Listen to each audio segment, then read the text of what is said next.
Hi student, welcome again. स्वागत है आपका मेरे यूट्यूब चैनल पर। आज हम हाजिर हैं क्लास 10th के साइंस यानी कि विज्ञान सब्जेक्ट की काफ़ी इंपॉर्टेंट महत्वपूर्ण ऑब्जेक्टिव क्वेश्चंस को लेकर। तो बने रहिए मेरे साथ। मेरा नाम है अभिनव प्रेम कुमार। तो बिना समय गवाए करते हैं हम लोग स्टार्ट। चलिए, आज का हमारा जो क्वेश्चन होगा, कहता है जिस वस्तु से प्रकाश निकलता है उसे कहा जाता है। जिस वस्तु से प्रकाश निकलता है उसे कहा जाता है। तो आप याद रखिएगा, जिस वस्तु से प्रकाश निकलता है उसको प्रकाश स्रोत या फिर दीप्तमान वस्तु कहते हैं। दीप्त मतलब दिखने वाला, जिसके पास अपना प्रकाश हो, यानी option number A, option number C. चलिए बढ़ते हम लोग अगले क्वेश्चन की तरफ। कहता है खतरे के निशान, खतरे के संकेत का प्रकाश किस रंग का होता है। खतरे के संकेत का प्रकाश किस रंग का होता है? तो याद रखिएगा लाल। क्यों? तो लाल रंग को है जो कि बहुत दूर से दिखाई पड़ जाती है। लाल रंग क्या है कि बहुत दूर से दिखाई पड़ जाती है। तो बढ़ते हम लोग अगले क्वेश्चन की तरफ। तो हमारा अगला क्वेश्चन कहता है एक जूल, एक जूल और एक सेकेंड के अनुपात को क्या कहते हैं? तो देखिए, P बराबर होता है W बाय टी। P बराबर W बाय टी। तो W का मतलब वर्क, वर्क मतलब जूल, और टाइम मतलब सेकेंड। तो जूल पर सेकेंड को हम लोग क्या बोलते हैं? वॉट बोलते हैं। क्या बोलते हैं? वॉट। तो ऑप्शन नंबर हमारा क्या आ जाएगा? डी। चलिए बढ़ते हम लोग अगले क्वेश्चन की तरफ।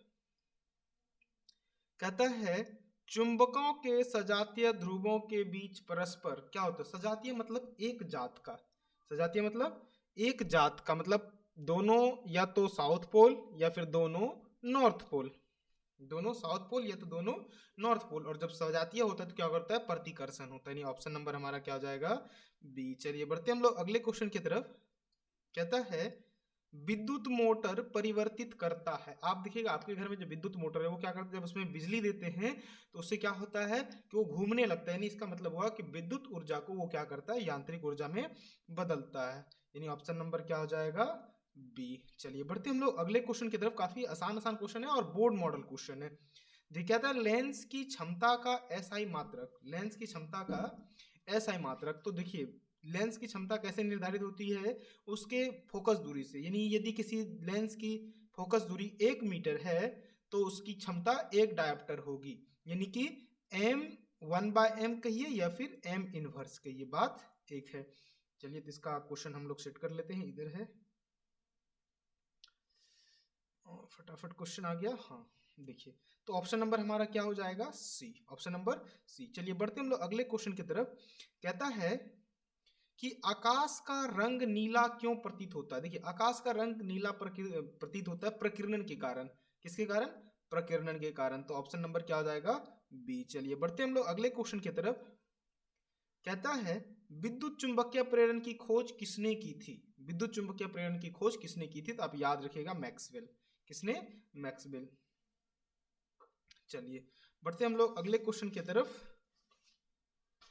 हम लोग अगला क्वेश्चन है, कहता है कि प्रतिबिंब का आकार और वस्तु का आकार बराबर हो तो दर्पण होगा। फटाफट बताइए क्या होगा? ये तो आप लोग बहुत बार पढ़े हैं। क्या होगा? फटाफट।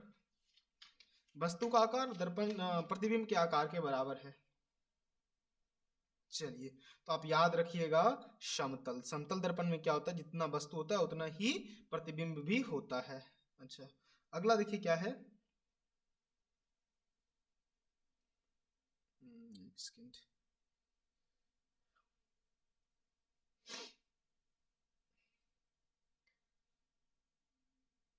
कहता है 1 किलोवाट बराबर होता है, 1 किलोवाट बराबर होता है। तो बताइए क्या होता है 1 किलोवाट बराबर? तो आप लोग याद रखिएगा कि 1 किलोवाट बराबर होता है 3.6 गुना 10⁻6 जूल। क्या होता है? 10⁻6 जूल। चलिए बढ़ते हम लोग अगले क्वेश्चन की तरफ। कहता है हमारे घरों में जो विद्युत आपूर्ति की जाती है, जो हमारे घरों में जो विद्युत आपूर्ति की जाती है वह है, तो याद रखिएगा वो क्या है? 220 वोल्ट पर प्रत्यावर्ती धारा। प्रत्यावर्ती धारा तो दिष्ट धारा होती तो उससे करंट नहीं लगता, लेकिन प्रत्यावर्ती धारा इसलिए हम लोग को क्या होता है? करंट लगता है। चलिए आगे देखिएगा। अगला क्वेश्चन बढ़ते हम लोग। कहता है अवतल दर्पण की फोकस दूरी उसकी वक्रता त्रिज्या की, अवतल दर्पण पूछा जा रहा है, उसकी फोकस दूरी वक्रता त्रिज्या की आधी होती है। चलिए बढ़ते हम लोग अगले क्वेश्चन की तरफ। तो हमारा अगला क्वेश्चन है क्वेश्चन नंबर 13। थोड़ा क्वेश्चन बड़ा होने के कारण सेटअप करने में मुश्किल होती है। कहता है कि देखिए 13 नंबर क्वेश्चन में क्या है। कहता है नेत्र लेंस की फोकस दूरी कम हो जाने पर कौन सा दृष्टि दोष उत्पन्न होता है। नेत्र लेंस की फोकस दूरी कम हो जा रही है, क्या हो जा रही है, कम हो जा रही है। नहीं, हमको नजदीक की वस्तु नहीं दिखेगी, दूर की वस्तु दिखेगी, यानी नजदीक की वस्तु जब नहीं दिखती तो हमको क्या होता है, दूर दृष्टि दोष। क्या होता है, दूर दृष्टि दोष। चलिए बढ़ते हम लोग अगले क्वेश्चन की तरफ। कहता है कि निम्नलिखित में कौन सा पद विद्युत परिपथ में विद्युत शक्ति को निरूपित नहीं करता है। तो आप याद रखिएगा, आई आर स्क्वायर किसी विद्युत शक्ति का निरूपण नहीं करता है। चलिए बढ़ते हम लोग अगले क्वेश्चन की तरफ। कहता है एक साधारण प्रिज्म कितने सतहों से घिरा होता है। तो देखिए प्रिज्म कैसा होता है, ऐसा जस्ट हम फिगर बना लेते हैं। दो त्रिभुज लिए और इसको ऐसे मैच कराए और इसको ऐसे मैच करा दिए और एक ये। तो देखिए एक सतह, दो सतह, तीन सतह, चार सतह और एक नीचे वाला सतह जो जिसपे वो स्थिर है। तो कितना हो जाएगा टोटल, 5। बढ़ते हम लोग अगले क्वेश्चन की तरफ। कहता है विद्युत बल्ब के फिलामेंट में किस तत्व का उपयोग होता है। विद्युत बल्ब के फिलामेंट में किस तत्व का प्रयोग होता है। तो याद रखिएगा टंगस्टन का। किसका होता है, टंगस्टन का। चलिए अगला क्वेश्चन है अभिनेत्र लेंस फोकस दूरी में परिवर्तित किया जाता है। अभिनेत्र लेंस फोकस दूरी में परिवर्तित किया जाता है, क्या मतलब अभिलेख जो हमारा आंख है उसमें के फोकस दूरी में कौन परिवर्तित करता है। तो परितारिका नहीं, पक्षाभि मांसपेशियां, दृष्टिपटल नहीं, दृष्टिपटल पुतली नहीं, हम लोग याद रखेंगे मांसपेशियों द्वारा हमारा जो है कि वो बदलाव होता है। चलिए बढ़ते हम लोग अगले क्वेश्चन की तरफ। अगला है कहता है सल्फेट अर्ध हाइड्रेट हेमिडोटाइट का अन्य नाम है। बताइए, सल्फेट अर्ध हाइड्रेट हेमिडोटाइट। तो ये आपके लिए हम छोड़ते हैं, इसका आप जरूर हमको कमेंट सेक्शन में बताइएगा कि इसका क्या होगा आंसर। चलिए अगला देखते हैं। ऑक्सीजन O की परमाणु संख्या है, ऑक्सीजन O की परमाणु संख्या है। तो ऑक्सीजन की परमाणु संख्या कितनी है, 8। कितनी है, 8। चलिए बढ़ते हम लोग अगले क्वेश्चन की तरफ। कहता है 1 PM यानी पिकोमीटर कितने के बराबर होता है। 1 पिकोमीटर कितने के बराबर होता है। तो आप लोग याद रखिएगा 10 टू द पावर -12 कितना होगा, 10 टू द पावर -12। चलिए आगे हम लोग बोलते हैं। अगला है एथेनॉल का क्रियाशील मूलक। देखिए नॉल लगा हुआ है अल्कोहल, तो नॉल का क्या होता है, OH। क्या हो जाएगा, OH। अच्छा, किसी अभिक्रिया में भाग लेने वाले पदार्थ कहलाते हैं, किसी अभिक्रिया में भाग लेने वाले पदार्थ कहलाते हैं। जो भाग लेता है उसको हम लोग क्या बोलते हैं, अभिकारक। क्या बोलते हैं, अभिकारक। जो अभिक्रिया में भाग लेता है उसको अभिकारक बोलते हैं। अगला क्वेश्चन हमसे पूछा गया है साधारण नमक का रासायनिक सूत्र है। तो याद रखिएगा NaCl। क्या है, NaCl। कहता है निम्नलिखित में कौन सा मुख्य बायोगैस है। तो CH4 याद रखिएगा क्या है, बायोगैस है। चलिए अगला क्वेश्चन कहता है पोटेशियम की परमाणु संख्या है। तो आप याद रखिएगा पोटेशियम की जो परमाणु संख्या है वो 19 है। कितना है, 19 है। आप ये सब इजी वे से किताब में भी ढूंढ सकते हैं। चलिए अगला है निम्नलिखित में कौन दुर्बल अम्ल है। तो आप याद रखिएगा CH3COOH क्या है, दुर्बल अम्ल है। दुर्बल अम्ल मतलब जिसमें अम्ल की मात्रा कम हो। अगला क्वेश्चन हमसे पूछा गया है कार्बन क्या है, कार्बन क्या है। तो आप याद रखिएगा कार्बन क्या है, अधातु है। क्या है, अधातु है। चलिए बढ़ते हम लोग अगले क्वेश्चन की तरफ। हम लोग 27 नंबर क्वेश्चन पे थे, अगला बढ़ते हम लोग। अच्छा,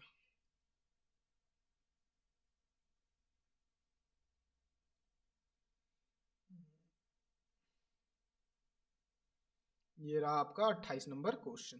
कहता है कौन सा अधातु विद्युत का सुचालक होता है? कौन सा अधातु विद्युत का सुचालक होता है? तो याद रखिएगा ग्रेफाइट। क्या होता है? ग्रेफाइट। अच्छा, कहता है आवर्त सारणी में कितने वर्ग हैं? वर्ग किसको बोलते हैं? जो खड़ा है। तो ये कितना है? 18 है। टोटल कितना है? 18 है। चलिए आगे है, उदासीन विलयन का पीएच मान क्या होगा? उदासीन विलयन का पीएच मान क्या होगा? तो आप याद रखिएगा उदासीन विलयन का जो पीएच मान होगा वो 7 के बराबर होगा। क्या होगा? 7 के बराबर होगा। चलिए अगला क्वेश्चन देखिए क्या है। कहता है अभिक्रिया CuH2Cu प्लस H2 में किसका उपचयन हो रहा है? तो देखिएगा यहाँ कॉपर। किसका?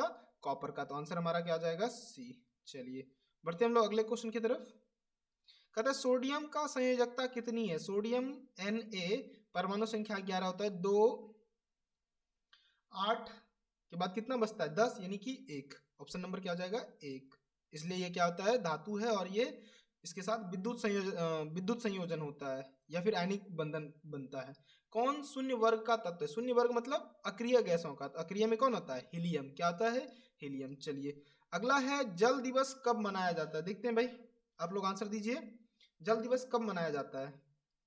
चलिए तो यहाँ ऐसे एक्चुअली में 22 मार्च होना चाहिए, यहाँ 23 मार्च कर दिया है। तो आप लोग याद रखिएगा। अच्छा 22 मार्च। कितना होगा? 22 मार्च। चलिए बढ़ते हम लोग अगले क्वेश्चन की तरफ। कहता है किसी परिस्थितिक तंत्र में ऊर्जा को संग्रहण करने वाले होते हैं। ऊर्जा संग्रहण करने वाले, तो जो उत्पादक होते हैं, संग्रहण मतलब रखने वाला, जमा करने वाला, तो वो कौन होगा? उत्पादक होगा। क्या होगा? उत्पादक होगा। अच्छा अच्छा, adeno adenosine triphosphate triphosphate adeno triphosphate क्या है? तो आप याद रखिए ऊर्जा का संग्राहक है। क्या है? ऊर्जा का संग्राहक है, यानी ये इसके अंदर ऊर्जा रहता है जो ओटीपी फटने के बाद ऊर्जा प्रदान करता है। चलिए अगला देखते हैं। वैसे इसके लिए आप कह सकते हैं कि ऊर्जा का वाहक भी है, सिक्का भी है, लेकिन प्रथम रूप से ऊर्जा का संग्राहक है, तब ये वाहक है और ऊर्जा का सिक्का भी है। तो इसलिए यहाँ पे हमारे हिसाब से उपयुक्त आंसर हमारे लिए डी होना चाहिए। इनमें से सभी। क्या होना चाहिए? इनमें से सभी। चलिए बढ़ते हम लोग अगले क्वेश्चन की तरफ। कहता है स्वपोषण स्वपोषी पोषण के लिए आवश्यक है कार्बन डाइऑक्साइड तथा जल। अच्छा ये पहले देखिए स्वपोषी कौन होता है? केवल पौधा होता है स्वपोषी, और उसके लिए क्या चाहिए? कार्बन डाइऑक्साइड, जल, क्लोरोफिल, सूर्य का प्रकाश, यानी कि सभी चीज चाहिए। तो ऑप्शन नंबर क्या हो जाएगा? डी। चलिए बढ़ते हम लोग अगले क्वेश्चन की तरफ। कहता प्रकाश संश्लेषण द्वारा किसकी प्राप्ति होती है? प्रकाश संश्लेषण द्वारा किसकी प्राप्ति होती है? तो आप याद रखिएगा प्रकाश संश्लेषण से वसा, प्रोटीन, ग्लूकोज, तो किसका होता है? ग्लूकोज का होता है। चलिए बढ़ते हम लोग अगले क्वेश्चन की तरफ। कहता है शुक्राणुओं का मोचन कहाँ होता है? अधिवृषण में, शुक्रवाहिका में, वृषण में, और ये शुक्राशय में। तो आप याद रखिएगा वृषण में। कहाँ होता है? वृषण में। अच्छा कहता है कि ओजोन परत पाया जाता है। तो ओजोन क्या है? जो पराबैंगनी किरणों को रोकती है, जो हमारे यहाँ जो अल्ट्रावायलेट रे आती है पृथ्वी पर, उसको क्या करती है? रोकती है। तो ये वायुमंडल के मध्य सतह में। चलिए तो ये बढ़ते हम लोग अगले क्वेश्चन की तरफ। थोड़ा सा सेटअप कर लेते हैं क्वेश्चन को। हाँ देखिए अगला है, अनुवांशिक गुणों का संदेश होता है किसमें? तो डीएनए के अणुओं में, अनुवांशिक। चलिए अगला देखिए, एक नर हार्मोन है, एक नर हार्मोन है। तो आप याद रखिएगा नर हार्मोन क्या है? एस्ट्रोजन। क्या है? एस्ट्रोजन। यहाँ कहीं कहीं किताब में थोड़ा अंतर भी दिखा रहता है, तो आप याद रखिएगा एस्ट्रोजन। चलिए शुक्राणु का निर्माण कहाँ होता है? शुक्राणु का निर्माण कहाँ होता है? तो ये भी हो जाएगा वृषण में। चलिए अगला है, कहता है किस वैज्ञानिक को अनुवांशिकी का पिता कहा जाता है? चलिए अरस्तु, रॉबर्ट हुक, ग्रेसर जॉन मेंडल। तो आप याद रखिएगा ग्रेसर जॉन मेंडल को। अगला है, कहता है एक कोशिकीय शैवाल में जल का परिवहन होता है। एक कोशिकीय शैवाल में, तो याद रखिएगा विसरण द्वारा। किसके द्वारा? विसरण द्वारा। अच्छा मछली के हृदय में कोष्ठकों की संख्या, ये क्वेश्चन हम आपके लिए छोड़े जा रहे हैं, आपके लिए इंटरेस्टेड क्वेश्चन है, आप इसको बताइएगा कि इसका आंसर क्या होगा। चलिए अगला क्वेश्चन कहता है निम्नलिखित में कौन एमिनो अम्ल के विखंडन से बनता है?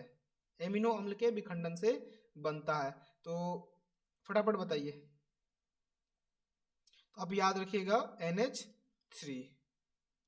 चलिए अगला है, लिंग गुणसूत्र का पूर्ण जोड़ा पाया जाता है, तो आप याद रखिए यह पुरुष में पाया जाता है। किसमें पाया जाता है? पुरुष में। तो ये थे आज के 48 महत्वपूर्ण क्वेश्चन। आई होप कि आपको अच्छा लगा होगा। आप मेरे चैनल को सब्सक्राइब कर शेयर जरूर करें ताकि आपको डेली नोटिफिकेशन मिलता रहे और आप अपने एग्जाम में अच्छे से तैयारी कर पाएं। धन्यवाद।